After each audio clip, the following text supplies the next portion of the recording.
ప్రభూ, మీ రూపం స్తంభం నుండి ప్రత్యక్షమైన సమయంలో నా ఆనందానికి అవధులు లేకపోయాయి. ప్రహ్లాద, అది నీ భక్తి యొక్క శక్తి. నువ్వు అంత నమ్మకంగా నా పట్ల నిలిచినందుకే నేను ఆ స్తంభం నుండి వచ్చి హిరణ్యకశిపుని సంహరించగలిగాను. ప్రభు, నాన్నగారు అలా మీకు వ్యతిరేకంగా నిలిచినప్పుడు నేను బాధపడ్డాను. మీ నాన్నగారి అహంకారమే అతన్ని చంపింది ప్రహ్లాద. ఆయన తపస్సు గొప్పది, కానీ ధర్మాన్ని మర్చిపోయారు. భక్తుల పట్ల దురాక్రమణ చేస్తే దానిని నేను ఒప్పుకోలేను. మీరే నాకు ధైర్యం ఇచ్చారు ప్రభు. మీ రూపం చూసినప్పుడే నేను నా మనసులో ప్రశాంతతను పొందాను.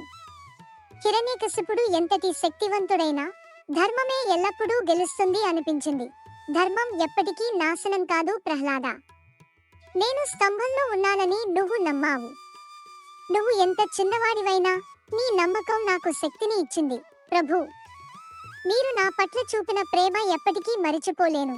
ప్రహ్లాద, నీలా ధర్మానికి నిలబడ్డవారికి నేనెప్పుడూ అండగా ఉంటాను. సబ్స్క్రైబ్ చేయొచ్చు కదా.